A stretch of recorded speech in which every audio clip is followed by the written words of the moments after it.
আমাৰ গোটেই অসমত যিমান স্কুল আছে LP স্কুলবিলাকত ক'ৰবাত 5টা ক্লাছ, ক'ৰবাত 6টা ক্লাছ।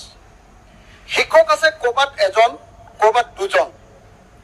আপুনি নিজে ভাবি চাওক, আমি সকলোৱে ভাবি চাওক এটা কথা, যে য'ত 5টা বা 6টা ক্লাছ থাকে তাত যদি 2জন বা 1জন শিক্ষকে গোটেই ক্লাছবিলাক একেলগতে পঢ়ুৱাবলগীয়া হয়, সেইটো ক'ৰবাত শিক্ষা ব্যৱস্থা এটা চলি থকা বুলি ক'ব পাৰিনে?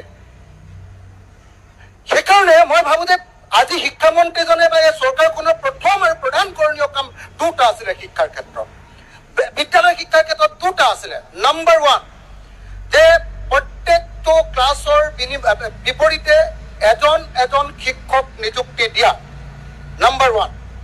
নম্বৰ 2, যে এটা ক্লাছ আছে প্ৰত্যেকটো ক্লাছৰ কাৰণে এটা ক্লাছৰ ব্যৱস্থা, ক্লাছৰুম। আপুনি চাওক, এটা হলৰ ভিতৰত চব LP স্কুলবিলাকলৈ যাওক, এটা হল আছে, এটা হলৰ ভিতৰত 5টা বা 6টা ক্লাছ। একেলগতে কোনোবাই নেওতা চিঞৰি থাকিব, একেলগতে কোনোবাই কবিতা মাতি থাকিব, একেলগতে কোনোবাই অংক কৰি থাকিব, একেলগে কোনোবাই সাহিত্য পাঠ কৰি থাকিব। তাত কিবা প্ৰকাৰে কেনেবাকে সঁচাকে এটা গুণগত শিক্ষা সম্ভৱ হয়নে? অধ্যক্ষ ডাঙৰীয়া, যদি আমি বিধানসভাত সকলো মানুহ বহি আছো, কিন্তু এই আইন প্ৰজাবিলাকে আমাৰ ছাত্ৰ ছাত্ৰীসকলক প্ৰকৃত শিক্ষা দিবৰ কাৰণে কোনো ব্যৱস্থা কৰিব নোৱাৰো, তেতিয়াহ'লে আমি এই বিধানসভাত অহাৰ কি অৰ্থ আছে অধ্যক্ষ ডাঙৰীয়া? সেইকাৰণে মই ভাবো যে প্ৰথম আৰু প্ৰধান কাম, চৰকাৰখনৰ প্ৰথম আৰু প্ৰধান কাম হ'ব লাগে, অসমৰ প্ৰত্যেকটো শ্ৰেণী অনুসৰি এজনকৈ শিক্ষক plus headmaster, head teacher. Number 2, প্ৰত্যেকটো শ্ৰেণীৰ কাৰণে এটা শ্ৰেণী কোঠা। নম্বৰ 2। নম্বৰ 3, প্ৰত্যেকজন শিক্ষকক এনেকুৱাকে ট্ৰেইনিং দিয়া যাতে ইণ্টাৰনেশ্যনেল ষ্টেণ্ডাৰ্ডত আমাৰ LP স্কুলবিলাকত পঢ়াব পাৰে। আজি মোৰ ল'ৰাই 2 বছৰ হৈ, যেতিয়া জন্ম লাভ কৰে 2 বছৰ হৈ, তেতিয়া তেওঁ মোবাইলটো খুলি লয়, আমেৰিকাৰ শিক্ষা চাই থাকে, আমেৰিকাত স্কুল কেনেকে চলিছে।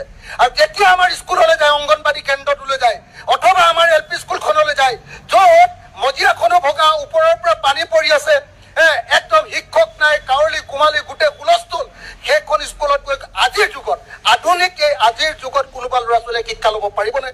সেইকাৰণে মই অতি স্পষ্ট ভাষাত এটা কথা ক'ব খুজিছো, বিজেপি চৰকাৰ সম্পূৰ্ণভাৱে ব্যৰ্থ হৈছে।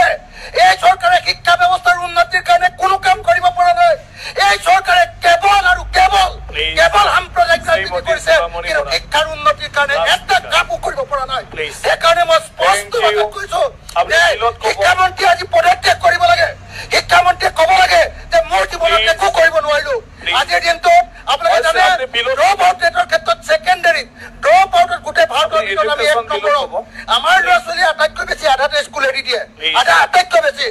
LP স্কুলৰ ক্ষেত্ৰত আমাৰ ড্ৰপ আউটৰ ক্ষেত্ৰত আমি 4 নম্বৰ গোটেই ভাৰতবৰ্ষৰ ভিতৰত। এনেকুৱা অৱস্থা আমাৰ শিক্ষা ব্যৱস্থা চলি আছে। সেইকাৰণে মই